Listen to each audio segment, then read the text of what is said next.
Good morning, Lee County. Mr. Florida here with your daily news brief for this beautiful Thursday, November 6th. And folks, do we have a packed show for you today? We're talking weekend entertainment options galore, some serious political shakeups happening right on Fort Myers Beach, a major breakthrough in affordable housing that's actually getting families into homes, plus some incredible wildlife conservation efforts up in Cape Coral. Oh, and we caught one heck of a supermoon earlier this week that had photographers going absolutely crazy. So grab your coffee, settle in, and let's get into what's happening in our corner of Southwest Florida. All right, let's kick things off with the good stuff. What are you doing this weekend? Because I'm telling you, Lee County is absolutely buzzing with events, and there's something for everyone. First up, if you love boats, and come on, who doesn't in Southwest Florida? The 53rd annual Fort Myers Boat Show is running through Sunday at Centennial Park and the Calusa Sound Convention Center. 53 years, folks.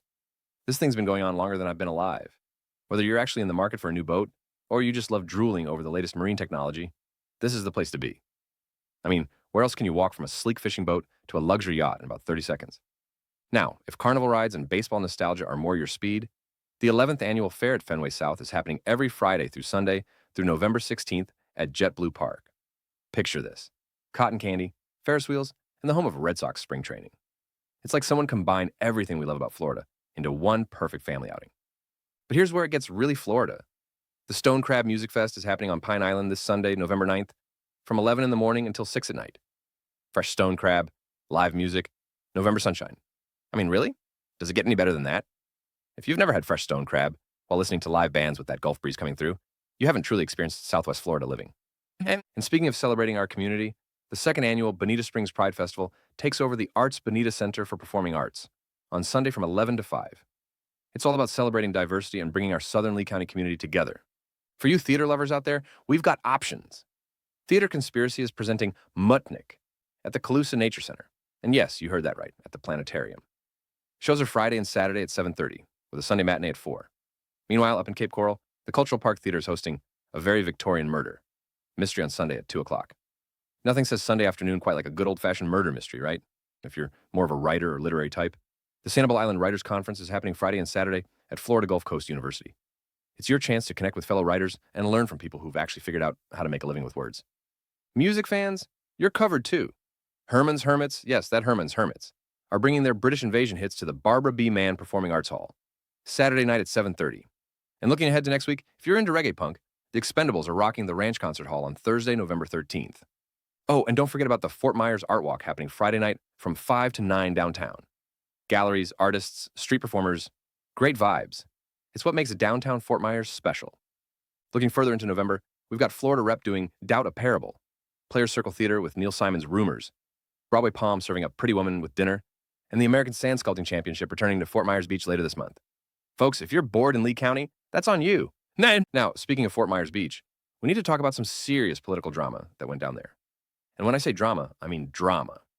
Voters on Fort Myers Beach decided they'd had enough and recalled 2 town council members, John King and Karen Woodson.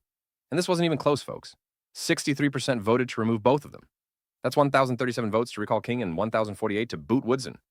When nearly 2/3 of voters say you gotta go, that's a pretty clear message. So, what happened?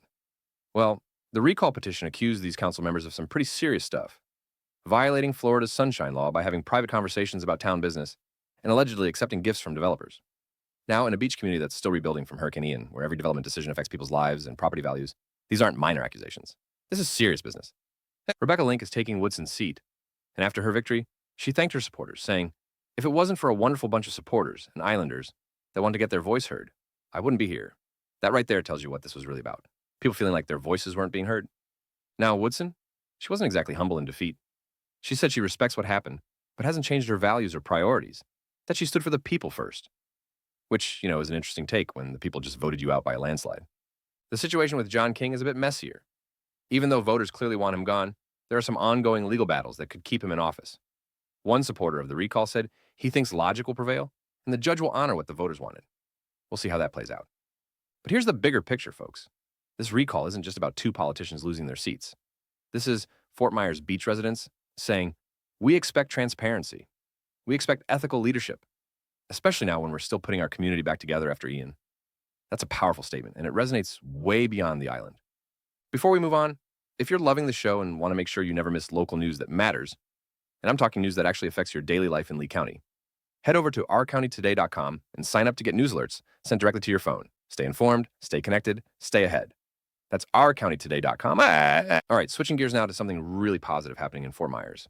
We're talking about the affordable housing crisis, which, let's be honest, has been crushing families across Southwest Florida. But yesterday, November 6th, there was a ribbon-cutting ceremony for Latimer Crossing, a 92-unit mixed-income housing development on Cleveland Avenue. Now, this isn't just another apartment complex. This is hope for families who were displaced when Southward Village got demolished. Remember that? Families just gone, community destroyed, people scrambling to find places to live. Well, Latimer Crossing is giving first priority to those former Southward Village residents. Marcia Davis, talking about the timeline, said they're hoping to have everybody moved in before the end of the year. Before the end of the year. That's not just about roofs over heads, folks. That's about restoring stability, rebuilding community, giving families their lives back. And this development is not bare bones housing. There's a playground for the kids, a clubhouse where people can gather and actually build community, fitness, and business centers, and 3 commercial spaces, including, and Florida listeners will appreciate this, a new Foxtail coffee location. Because nothing says welcome home quite like good coffee within walking distance. But wait, there's more. This is just phase 1. Phase 2 is called Legacy Point, and it's going up on the original Southward Village site. Sandra Seals explained that Legacy Point will house 143 families with mixed incomes, ranging from 1-bedroom to 4-bedroom units. Now, that's not ready until spring 2028, which I know sounds like forever. But in the world of affordable housing development, especially after Hurricane Ian, that's actually pretty good progress. The funding for these projects is a crazy puzzle involving the City of Fort Myers, HUD, Florida Housing Finance Corporation, and Lee County Housing Finance Authority. I mean, just coordinating all those funding sources with their different requirements and timelines, that's a feat in itself. And doing it all while construction costs are through the roof thanks to Ian, these folks deserve some serious credit. The relocation assistance provided to former Southward Village residents while they waited deserves recognition too. It's not perfect. Nothing about losing your home is perfect. But it's a lifeline for people caught between what was and what's coming. This is proof, folks, that when government, nonprofits, and private partners actually work together, we can solve complex problems. Housing affordability isn't going to get fixed overnight. But projects like this, they're real progress. They're families getting keys to new homes. That matters. Now let's head up to Cape Coral and talk about something that's going to warm your heart. Young people learning to care about wildlife and conservation. Because if we want a healthy environment tomorrow, we need kids who care about it today. Cape Coral Friends of Wildlife is doing some incredible work connecting kids with nature. Mark your calendars for December 6th when they're hosting Youth Wildlife Day at the Cape Coral Lee County Library. This isn't some boring lecture, folks. We're talking interactive activities, crafts, and science experiments, all focused on local wildlife, plants, and ecosystems. In a world where kids are glued to screens, getting them excited about gopher tortoises and burrowing owls, that's important work. The organization is also actively preserving more than 9 acres of burrowing owl and gopher tortoise habitat in Cape Coral. For those who don't know, these species are what we call indicator species. When they thrive, it means the whole ecosystem is healthy. Cape Coral actually has one of Florida's largest populations of burrowing owls, which is pretty cool when you think about it. They've also got the Tom Allen Butterfly House, which isn't just beautiful, it's educational. Kids can watch metamorphosis happen right in front of them. Science coming alive, literally. And if you love these little birds, as much as Cape Coral does, save the date for February 28th when the annual Burrowing Owl Festival happens. It's one of those uniquely Florida events that celebrates the wildlife that makes us special. What I love about Cape Coral Friends of Wildlife is their approach. They get that conservation isn't just about saving animals today. It's about inspiring young people who'll become tomorrow's environmental champions.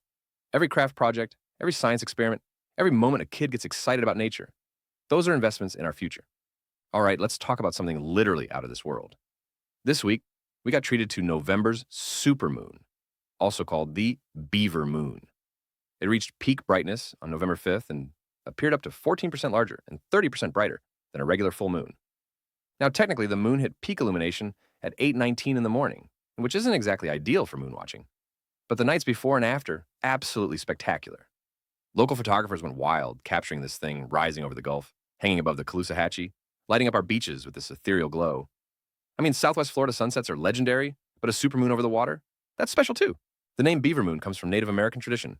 It marked the time when beavers were preparing for winter and trappers were setting their final traps before the waters froze.